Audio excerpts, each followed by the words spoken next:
সবাই মনোযোগ দিয়ে শোনো, ইচ্ছে থাকলেই উপায় হয়। বাচ্চারা সবাই মনোযোগ দিয়ে শোনো, ইচ্ছে থাকলেই উপায় হয়, কারণ ইচ্ছে যদি মজবুত থাকে তাহলে পাথর থেকেও জল বের করা যায়। স্যার আমি তো লোহা থেকেও জল বের করতে পারি। কি বললি বল্টু? তুই লোহা থেকে জল বের করতে পারিস? হ্যাঁ স্যার। কিন্তু কিভাবে? কিভাবে আবার? টিউবওয়েল চেপে জল বের করি। টিউবওয়েল তো লোহা দিয়েই বানানো। কি রে দোস্ত, শুনলাম তুই নাকি বিয়ে করবি? হ্যাঁ রে দোস্ত, আমি সামনের মাসেই বিয়ে করছি। তোকে তো আমার বিয়ের কার্ডও পাঠিয়েছি, তুই পাসনি? হ্যাঁ পাইছি, কিন্তু একটা বিষয় বুঝতে পারলাম না। কোন বিষয়টা বুঝতে পারিসনি? আচ্ছা তুই কি প্রত্যেক শুক্রবারে একটা করে বিয়ে করবি? আরে কি বলছিস? প্রত্যেক শুক্রবারে কি একটা করে বিয়ে করা যায় নাকি? তুই কি পাগল হয়েছিস নাকি? তাইলে তোর বিয়ের কার্ডের মধ্যে যে লেখা দেখলাম তোর বিয়ে হবে রোজ শুক্রবার।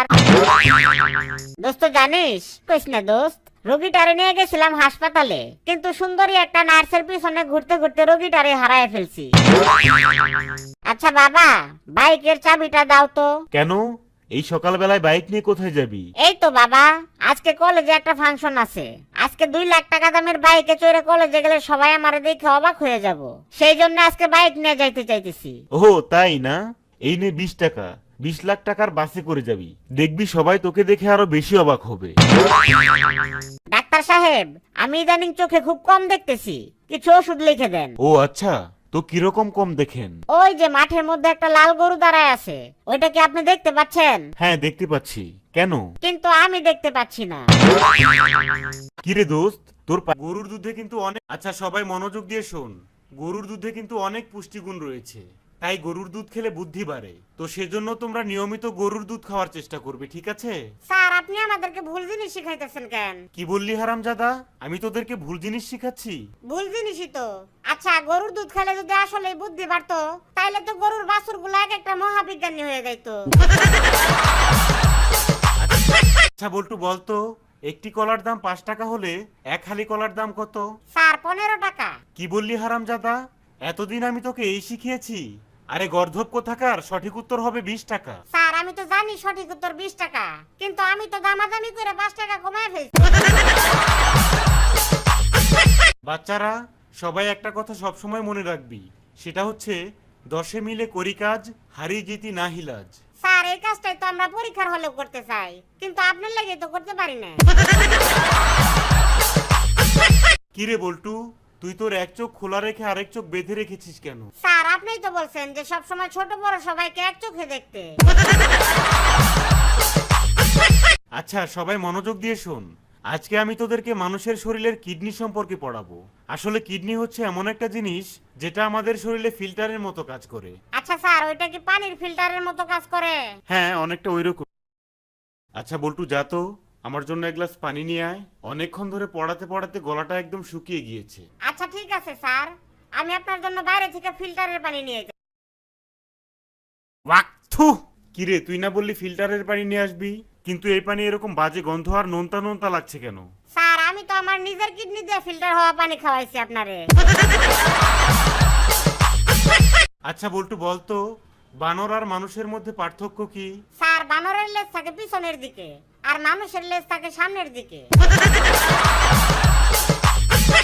আচ্ছা বল্টু বলতো, একজন শিক্ষক আর একজন সাধারণ মানুষের মধ্যে পার্থক্য কি? এই তো স্যার, একজন সাধারণ মানুষ হঠাৎ করে অনেক বড় লোক হলে যেমন ভুলে যায় যে সেও এক সময় গরিব ছিল, ঠিক তেমনি একজন শিক্ষকও পরীক্ষার হলে গার্ড পড়লে ভুলে যায় যে সেও একদিন ছাত্র ছিল।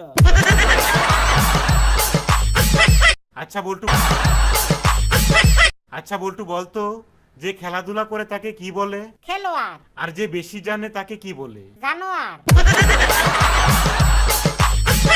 কিরে বল্টু, শুনলাম তোরা নোয়াখালীরা নাকি প বলতে পারিস না, পকে হ বলিস? স্যার আন্নারে কোন হাগলে কইছে? আচ্ছা বাচ্চারা সবাই মনোযোগ দিয়ে শোন, কালকে থেকে তোদের পরীক্ষা শুরু হবে, কিন্তু কেউ আবার পরীক্ষার মধ্যে নকল করিস না, কারণ একবার নকল করে পরীক্ষা দিলে সেটা একটা বাজে অভ্যাসে পরিণত হয়। স্যার আমি তো 4 বছর ধরে নকল করি, কই আমার তো কোনো অভ্যাস হইল না।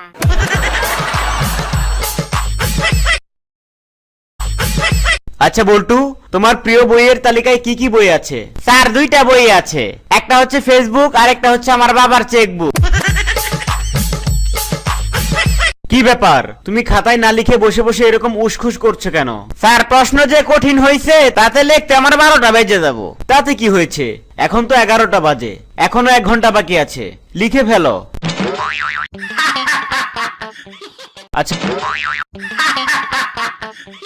বল্টু, তুমি গতকাল স্কুলে আসোনি কেন? স্যার, বৃষ্টির জন্য আসতে পারিনি। বৃষ্টি? আরে কি বলো, এখন তো শীতকাল, এখন বৃষ্টি হবে কোথা থেকে? আর কালকে বৃষ্টি হলো অথচ আমরা টেরই পেলাম না। টের পাবেন কেমনে স্যার? এই বৃষ্টি তো সেই বৃষ্টি না, বৃষ্টি হইতেছে আমার খালাতো বোন। নিহা, এই নিহা। এই বল্টু, তুমি নিহা বলে কাকে ডাকছো? স্যার, আমি আমার বন্ধুকে ডাকতেছি। কি বলছো? নিহা কি কোনো ছেলের নাম হতে পারে নাকি? না মানে স্যার, ওর পুরো নাম হইতেছে নিরঞ্জন হাওলাদার, তাই আমরা সংক্ষেপে নিহা বলে ডাকি। ও, ভাগ্যিস তোদের সময় আমার জন্ম হয়নি। কেন স্যার? কারণ আমার নাম শান্তু লাহিড়ী।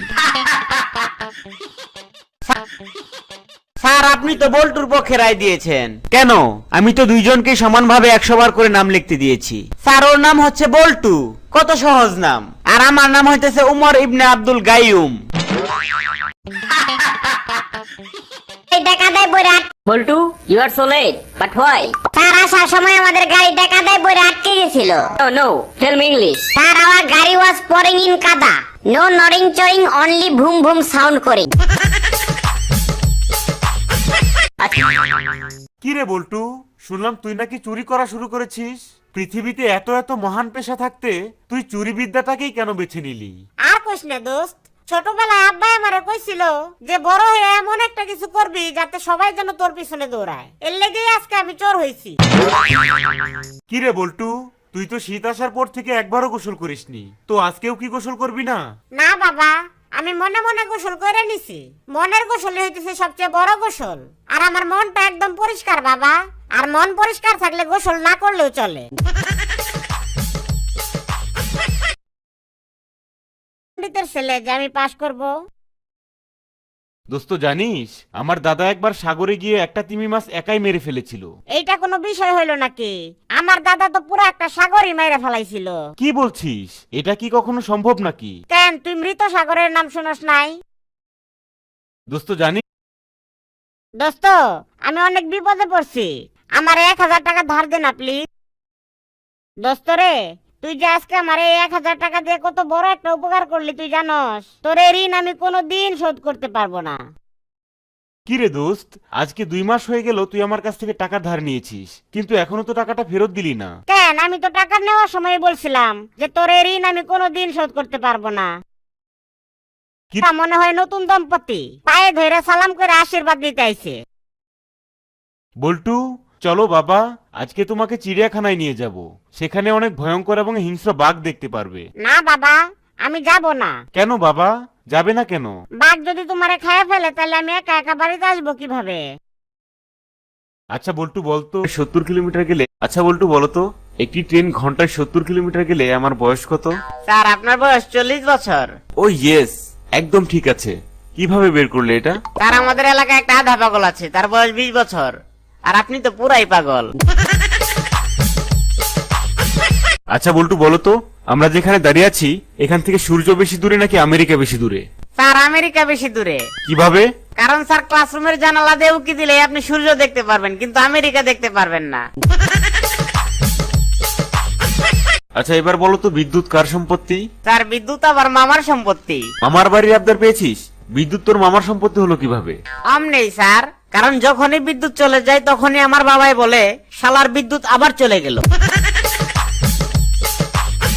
আচ্ছা বলো তো, সাইকেলের তেল শেষ হয়ে গেলে কি করবে? কারণ যখনই বিদ্যুৎ চলে যায় তখনই আমার বাবাই বলে, শালার বিদ্যুৎ আবার চলে গেল। আচ্ছা বলো তো, নির্জন কোনো এলাকায় তোমার মোটরসাইকেলের তেল শেষ হয়ে গেলে কি করবে? এটা তো খুবই সহজ স্যার, মোবাইল ফোন থেকে গ্রামীণ সিমটা বের করে চাকায় লাগিয়ে বলবো, চলো বহুদূর। আচ্ছা বল্টু, তোর বাবার নাম কি? মফিজ। আরে বোকা, কারণ নামের আগে যে জনাব অথবা মিস্টার বসাতে হয় সেটা তুই জানিস না? আচ্ছা যাই হোক, সকালবেলা তুই কি দিয়ে ভাত খেয়ে এসেছিস? জনাব, মাছ দিয়ে। কি বললি? খাবারের নামের আগে জনাব বলতে হয়, এটা তোকে কোন গাধা বলেছে? জনাব, আপনি স্যার। স্যার, আমাকে এবার ফেল করিয়ে দেবেন প্লিজ। কেন ফেল করতে চাস কেন? তুই তো গুনতে পার। আচ্ছা তুই 1 থেকে 100 পর্যন্ত গুনতে পারিস? না স্যার, আমি 10 পর্যন্ত পারি। গাধা কোথাকার, বড় হয়ে কি হবি তুই? স্যার, বক্সিং এর রেফারি হব। আচ্ছা বলতো বল্টু, মুরগিরা কেন জিরাফের মতো লম্বা হলো না? বাবা, আমি বিয়ে করব। 18 বছরের দেখে একটা মেয়ে খুঁজে বের করো। আর যদি 18 বছরের না পাই? আচ্ছা, তাহলে 9 বছরের 2টা অথবা 6 বছরের 3টা হলেই চলবো। বাবা, আমাকে একটা চশমা কিনে দাও তো, আমি দূরের জিনিস খুব কম দেখি। ও আচ্ছা, তুই কি সূর্য দেখতে পারস? হ্যাঁ, দেখি তো। তাহলে সূর্যের চেয়ে দূরে কি আছে আর দেখার মতো? আচ্ছা বাবা, তুমি কি তোমার টাকা বাঁচাইতে চাও? হ্যাঁ অবশ্যই। আচ্ছা, তাহলে আমাকে একটা বাইক কিনে দাও। কেন? বাইক কিনে দেবো কেন? কারণ বাইক কিনে দিলে জুতার ক্ষয় কম হবে, আর তোমার জুতা কেনার টাকাটাও বেঁচে যাবে।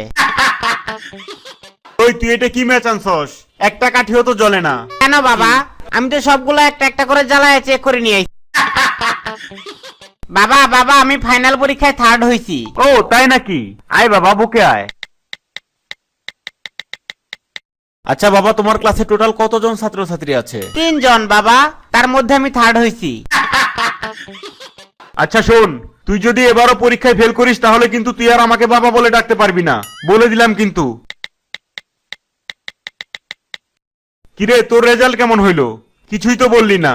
আমি খুবই দুঃখিত রফিক সাহেব। আচ্ছা, চোর সম্পর্কে একটা ভালো উদাহরণ দিতে পারবি? হ্যাঁ পারবো তো। যেমন ধরো, চোর পালাইলে বুদ্ধি বাড়ে, অতএব নিজের বুদ্ধি বাড়ানোর জন্য সবসময় চোরকে পালাইতে দিতে হবে। কিরে খোকা, পরীক্ষা কেমন দিলি? অনেক ভালো পরীক্ষা দিছি বাবা, শুধুমাত্র একটা উত্তর ভুল হয়েছে। আহ, খুবই ভালো কথা। বাকি সবগুলো সঠিক হয়েছে? না, বাকিগুলো তো লিখতেই পারি নাই। আচ্ছা শোন, প্রতিদিন 1 গ্লাস করে গরুর দুধ খাবি, এতে শরীরে শক্তি বাড়বে। আরে ধুর বাবা, এগুলা মিথ্যা কথা। মানে? মানে আমি তো সেদিন একসাথে 10 গ্লাস দুধ খাই একটা দেয়ালের অনেকক্ষণ ধাক্কাইলাম, কই 1 ইঞ্চিও তো সরাইতে পারলাম না। বাবা, আমি কিন্তু মেয়েদের নাম দিয়ে ফেসবুকে 5টা ফেক আইডি খুঁজছি। কি বললি হারামজাদা? তোর কি আর খেয়ে দিয়ে কোনো কাজ নেই? এইসব আকাম করে বেড়াস, আর এইসব কথা তুই আমাকে কেন বলছিস? তুমি যে গত 1 মাস যাবত স্বর্ণা চৌধুরী নামের একটা মেয়েরে পটানোর চেষ্টা করতেছো, ওইটা কিন্তু আমি।